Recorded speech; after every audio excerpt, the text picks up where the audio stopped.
right. This is our Family 460 group meeting. My name is Kelly Martin. And I'm Carrie Hunt. And I'm Karen Waite. I'm Craig Squires. Hey, Craig. Okay. All right, so we'll go ahead and I'll just pick randomly. We'll start with Carrie, and then we'll do Craig and Karen, and then I'll go and we can talk about our interviews. Alrighty, so what's the format? We just talk about who we interviewed and some of the answers to our questions? Yeah. Okay. I interviewed someone named Erin McCrae, and she is the district leader in our school district for special education. She teaches she works at one of the high schools, the closest high school. She teaches some classes, but she also is the case manager for a certain amount of students. And the special ed that she works for, the students that she works with, they're not like severe disabilities, mostly just like learning disabilities or ADHD, or just they struggle with their executive function and organization and metacognition and stuff. But she says that in their school, the ones that aren't severely disabled they are in the same classes with their general ed peers. They just have a case manager, which helps them to perform better academically and socially. She talked about some of the other services that her school has, like that these kids benefit from. She says they have a contracted individual on the campus who receives a portion of her salary from the Arizona State Adult Services Department of Adult Services, which is helping these kids who might not be college bound prepare for, it's called vocation rehabilitation, so that they can have some vocational transitional skills, so they're ready to at least get a job and keep a job, learn how to be competitively employed within their capacities. So she said that she wishes that they had a little bit more career and technical education programs, like that would give them more of a specific skill. They have a few of them.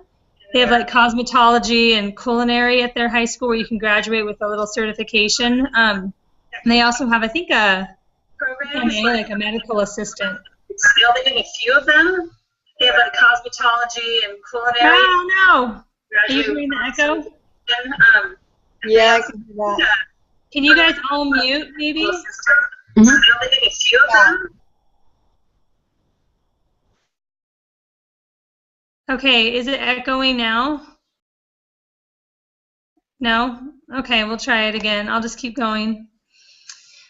She says that they also have, I asked about outside organizations that work with the school, work with the outside services. So she talked about that one, the Vocational Rehabilitation and Transitional Skills Program. They also have, for severely and multiple disabled youth, they have a self-contained classes on the campus, and kids from around the district are bussed in. And the state agency, the Division of Developmental Disabilities, who has been connected with the kids since they were born, coordinate services to help their physical needs. So like if they're on campus and they're like in a wheelchair and they need a nurse to help with certain things, like the State Department of Developmental Disabilities provides that care for the students, so they can be on a regular campus, but they get that help. She also said that department, the State Department, pays for the family enrichment and support. So they might help pay some money so that the family can take a vacation. They'll pay for maybe the care of the child so the family can take a vacation without them to have a break, or they also do other enrichment and support for the families. So she said that some of the greatest challenges that she has as a special ed teacher is basically it's what's asked of special ed teachers is impossible. Not only just the demands and the time, what's expected of them. So she kind of feels like you're always a little bit below water. Always kind of feeling like you're trying to keep your head above water. She says with the paperwork and the meetings, because they have the IEP meetings. And the IEP paperwork she has to do. She has to evaluate their test scores, their learning deficits, their assessments. She has to have consultations with the teachers. Not only that, but any 8th grader that's coming into high school, she has to have an IEP meeting with each of those families, which was 39 different meetings. She also has to ward off lawsuits because in our area, she said there's a lot of law-savvy parents who understand their rights when they have, as far as having a disabled child. She wishes that there was more money from maybe businesses or more community involvement so that there's agency and businesses giving workplace experience for the students or job training for the students. And not just for the special needs or those that are maybe developmentally delayed, but also regular kids, so they can understand more what happens in the community. She feels like the school doesn't do that very well. And they need higher salaries, and there's a shortage of special ed teachers. When I asked her what some of the biggest challenges that families face in our area, she said that in our demographic, that this is a middle to high, SES area, that the parents are successful, they're busy with their careers, they're acquiring things, and there isn't a natural venue for their kids to work. I mean, when they're 16, they can get a job somewhere, but so the kids tend to roam, and they don't really understand work. They're entitled, is kind of what she said. The parents expect the school to provide these experiences about work. They aren't really providing them at home. And she thought it would be a good idea to have more, the school be involved with more work type things and more community service. Our school district does not require, like some other school districts around the country, they don't require community service in order to graduate. And she thought, she gave a funny story. She contrasted when she worked at more of a district, several miles away. She said, if I would have called a parent to say, yeah, your kid's not behaving, or Pablo's not behaving, Pablo's dad would have come in, dragging him by his ear, and hit him on the back of the head and say, do your stuff, listen to your teacher, show respect. And Pablo would have had his head down, would have been apologizing, and then the dad would have handed the teacher 3 tamales and apologized. But she said if she was, these parents, if she calls them and says, your child has a problem with their cell phone in class, the parent would be like, oh, but my child needs their cell phone to get a hold of me, and my child, this or that, and excuses. So she said that the parents tend to, kind of entitle some of the students here, and they're not really having high expectations. And lastly, she wishes that those students that were college-bound, that they had more internships and more real-life experience or career exploration than they do. I'm trying to think if she said much else. And she had a really good idea. She said, what if the school had like a business, like a car detailing business, and that was at the school, and then the kids would be trained on how to do it, how to run a business. People could come and get their car detailed at the school, but it would be the students who were learning that. So she thought that would be a really good idea. So that is pretty much what we talked about, I think. Any questions? Now you're all on mute. That was good. So that was in high school, a high school? Yeah, I forgot to say that. She works at the high school. She works at the high school special ed level. You're all on mute. Gosh. That was good. So that was in high school, a high school? Yeah, I forgot to say that. She works at the high school. She works at the high school special ed level. You're all on mute. Should I go next? That was good. So that was in high school, a high school? Yeah, I forgot to say that. She works at the high school. She works at the high school special ed level. You're all on mute. Should I go next? That was good. So that was in high school, a high school? Sorry, I can't hear. What'd you say, Karen? I can go next, but I don't know if you'll be able to hear me. Okay. Okay. Oh, did you see that little message?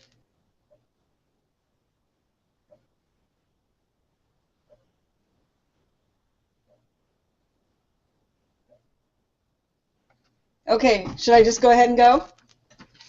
All right. So I interviewed a lady, her name is Vicky Sukala, and she is a counselor at a Lincoln Street Elementary School here in Hillsboro, where I live. And she's actually the lady that I'm working with my internship. She's kind of overseeing and helping me with the parenting classes that I'm going to be teaching for my internship. So she, we talked about what led her into to get involved, you know, to be a school counselor, and I guess she's worked in schools for many years. She used to work for, she was involved in social services for a long time, and she worked actually on social services justice issues in the legislation, and she's just always felt like she wanted to make a difference in the kids' lives, and so then she decided to start working in the schools.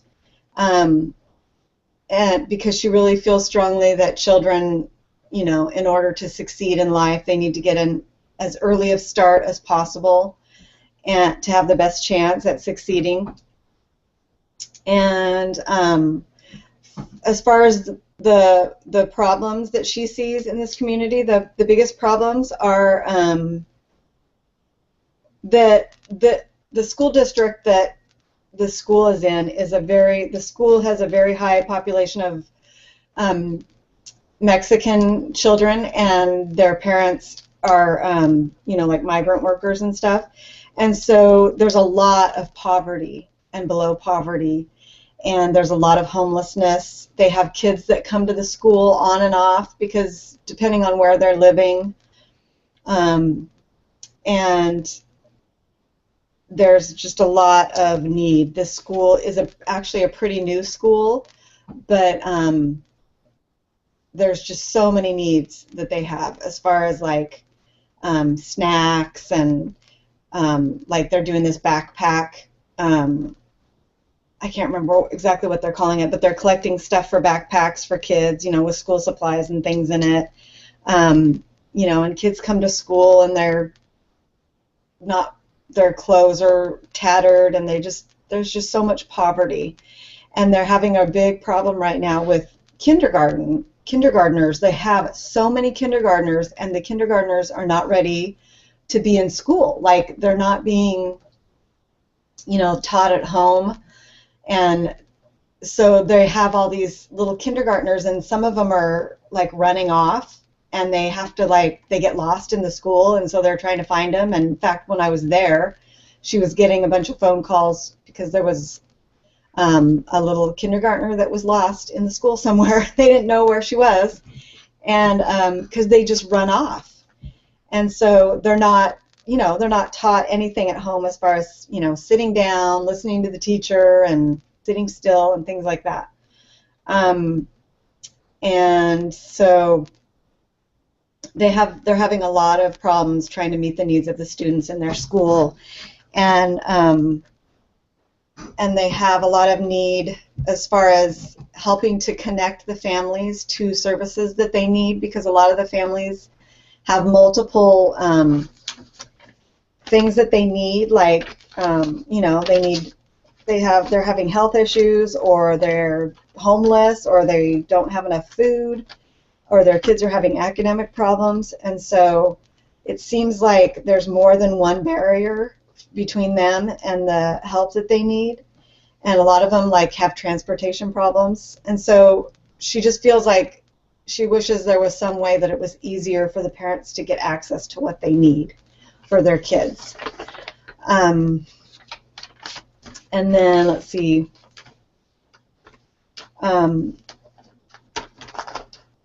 So from what I can see and from what she told me, they're just really understaffed. She does the job of what a social worker, you know, should be doing. And she's always like, they're just always working and so busy, and they just need a lot of help in the school. And so she just feels really overworked, and obviously they're always underpaid. And she really loves her job, but she just wishes that there was more, you know, probably like most schools feel like they could use more staff or services or whatever, and they're just not getting it in the schools because the schools always seem to be the last to get the things that they need. So anyways, so that's pretty much what we talked about. Does anybody have any questions about that? Did she say what she did for her education? Okay, can you hear me? Yeah. Did she say what she did? Okay, you heard me. Yeah, she I think she said she has her master's in psychology. I think. Okay. Yeah, because I was curious what kind of degree you have to have for that kind of position, but Yeah, I mean, I know here at one of the schools here in Phoenix, they have they just have a master's in school counseling or a master's in school psychology, which is a little bit different. So that's interesting. yep.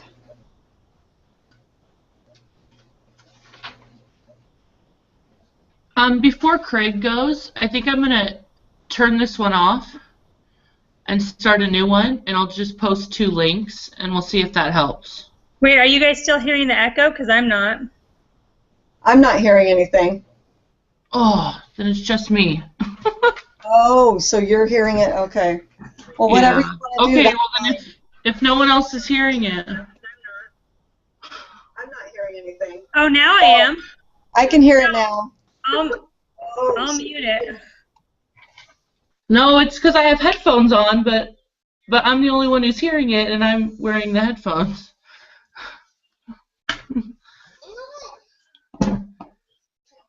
I have my headphones on again, so I don't know. All right, my turn.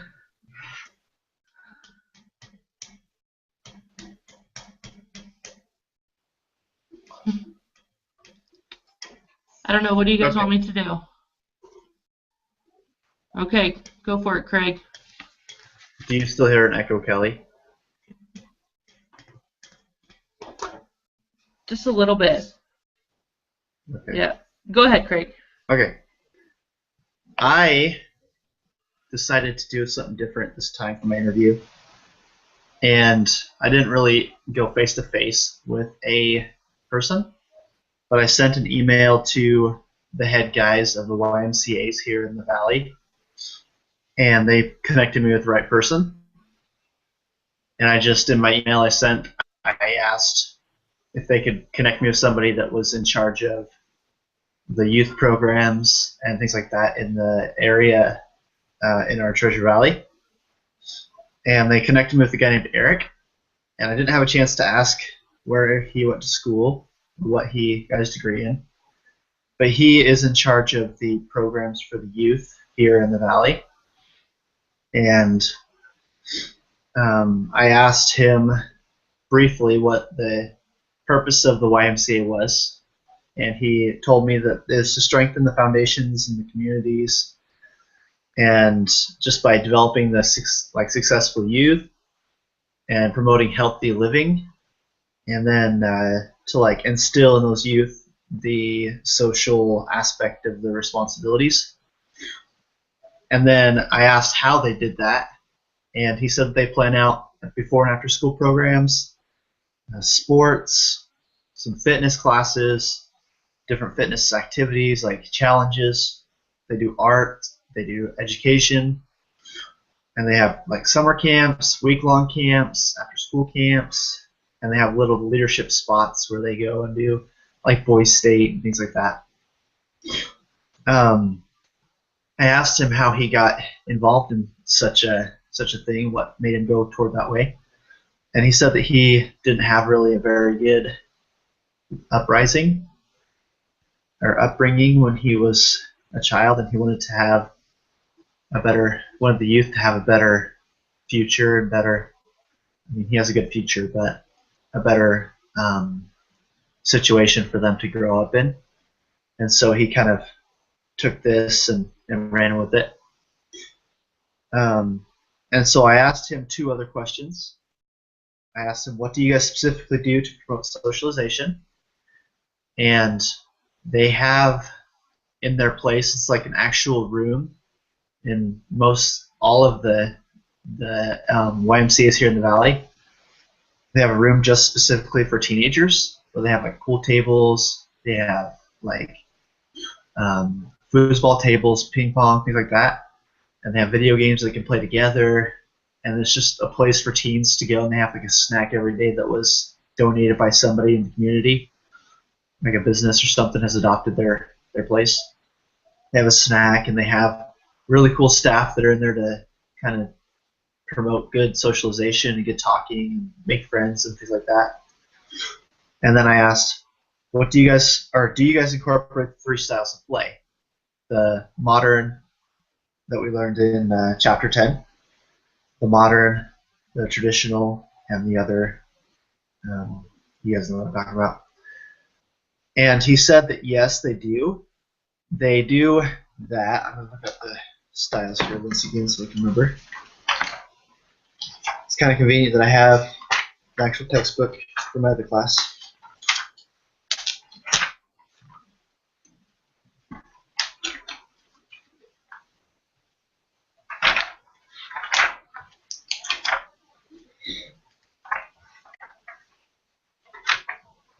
I should have written all this stuff down. Sorry about that. Okay, so the traditional play, they have like a little playground outside that is for little kids. And then they also have like soccer field, football field, and they have like more of a jungle gym kind of thing for the teens that are like 12, 13 years old. They're a little bit too big for the playground, but they are able to go and do that. They have a modern, or the adventure playground that they use is they have a rock wall in most of their centers, and kids can go and climb on the rock wall or scale it or whatever and boulder. And then modern is more of a difficult one because they didn't really have any sculptures that the kids could climb on and things like that.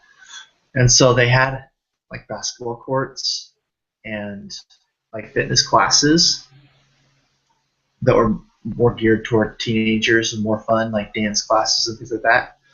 And so that would be their modern playground they drew in there as well. So are there any questions?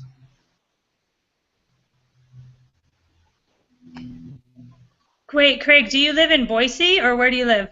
Yeah, I live in Nampa. So Nampa. Caldwell. Oh, yeah. I used to live in Star, actually, before I moved here. So I know where you're at. Yeah. Alrighty. All right, Kelly, I think you're up. All right, bear with me. I'm still hearing a wicked echo, but I actually interviewed a good friend of mine. She works for an organization called CASA. Well, she doesn't work for the organization. It's all volunteer. And CASA stands for Court Appointed Special Advocate. She goes to court and speaks on the best interest of a child. But she got into it because her stepdaughter was really struggling with depression. And so she, in the middle of her depression, she had the idea that maybe if she served others, it would bring her out of this depression, which is just an amazing thing. But so she searched volunteer opportunities here in Las Vegas, and she found this CASA organization and signed up and started serving these kids, and got my friend involved as well. So she has a few kids. Right now she's got 4 siblings who live in a group home here in the Valley. And her job is to, she gets to know the people in the group home, she gets to know the biological parents, she spends time with the kids. She's the only person in these kids' lives who has total access to everything about them. So when they go to court, she goes with them and she testifies of the best interest of the child in court. I asked her what she felt were the most prevalent problems for families here in our community. And she said definitely drugs, domestic violence, poverty, And she mentioned educational neglect. She said educational neglect here is huge, and kids constantly are being taken away from their parents because their parents don't take them to school and don't teach them, which I thought was really interesting. I never heard of that before. She did mention that kind of what we talked about earlier in the week, there are certain people who are required to report if they see something illegal going on, like teachers, doctors, but when you are trained as a CASA, you'll fall under that as well. You are legally required to report anything illegal. And she told me of an incident with a family in our ward that I knew about, but they just didn't educate their kids. Their kids weren't homeschooled, and there was nothing, and how she struggled so bad because she knew that legally she had to report that. And she struggled with it for a little while, and right before she was going to report it, they ended up getting all the information to homeschool their kids. But she kind of talked about that's kind of like a heavy burden to carry sometimes. So she fights for the best interest of the child. I asked her if she feels that her organization is child-focused or family-focused, and she said it definitely focuses on the children, but there is a big priority put in having siblings stay together. So, like right now, she has 4 siblings, and so they're in a group home. There's a cool place out in Boulder City, which isn't far from Las Vegas, and it's called St. Jude's Ranch, and it's a really neat group home for kids, but her siblings are out there now. But they really, really work hard to keep siblings together, and if they're separated, each child has a Bill of Rights, and in that Bill of Rights is, it talks about their required to be taken to see their siblings a certain amount of time so that they can kind of keep that family union together. I asked her if there was any specific issues she saw related to Las Vegas when it comes to these children finding adoptive parents if they're put up for adoption. And she said definitely the transiency in our community, it's really hard. And there aren't very many adoptive resources for people to find information.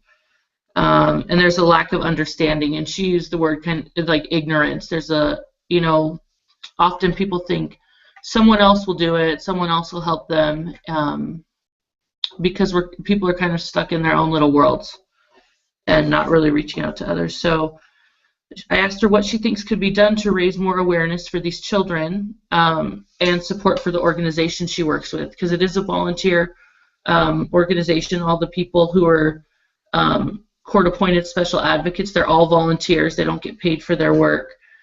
And she says definitely word of mouth, but she also mentioned, if they could get politicians to maybe raise awareness for this organization. She said there's 4,200 foster kids in Las Vegas, and there's only like 340 CASAs working with all 4,200 of those kids. So that's been a real struggle for them, is just finding people who will volunteer their time for these kids. So, any questions? So does she have a certain, like you said, she has 4 that she's assigned to right now. So does that typical, like she'd have just a certain number and she stays with them for a while? and then would they be done with her and then she would go to somebody else? Like if they got adopted and they were out of the court system, then she'd get more, or what? Yeah, when I first, the first time I talked to her about this was about a year ago, and she had 5 siblings, and they all were just recently adopted. So then she received a new sibling set. Okay. So I assume with these siblings, if they either go back with their parents or get adopted, then she would be given different kids. Neat. I have a question for you. Okay. You live in Vegas, right? Uh-huh. Okay. I'm learning about like the SES, like socioeconomic systems, statuses. Would you say that Vegas is more higher or lower SES? There's definitely parts of town where it's higher, and there are definitely parts of town where it's lower. I would say most of it is kind of in the middle. But the parts that are higher and lower, I mean, they're definitely distinct. Like Anthem, which isn't far from where I live up on the hill. I mean, that's where all the rich people live. And then North Las Vegas, it's definitely, well, I guess North Las Vegas is its own city, and that whole city is definitely lower. But a big thing is it's really transient here, and so I think that brings in a lot of lower SES people. So I do think there's probably more lower than higher, but it's all very separated, if that answers your question. Yeah, and then one more question for you. Okay. You were talking about adoption and about how your friend works with that. Would you say that the adoption rate in Vegas is higher or lower than average? If I had to guess, I would probably say lower. Interesting. I thought it'd be higher. I think part of that comes from the transiency of the town. Part of that comes from some of the cultures that are here. We have a high rate of Hispanic people here. And I think, like my friend said, there's just not a lot of resources. And so when it comes to her kids who are older, foster kids being adopted, I think it's probably lower. Interesting. Okay. And then why would some kids be in a group home versus being in a foster home? Like for her kids, there's 4 of them, and so they couldn't find a foster family to take all 4 of them. And they try to keep them together, obviously. Mm-hmm. And a group home, is it run by the state or run by a private agency or a charitable agency? St. Jude's is run. St. Jude's is the one they're in. Yeah, and I believe it's a religious one. Yeah. By the name. But it's a really cool facility. We used to do a lot of work out there when I was youth in the church. But I know there are other group homes around town, and they're run by private agencies. So, Kelly, are the group homes usually like for older kids? Or would they put an infant in a group home? Usually for older kids.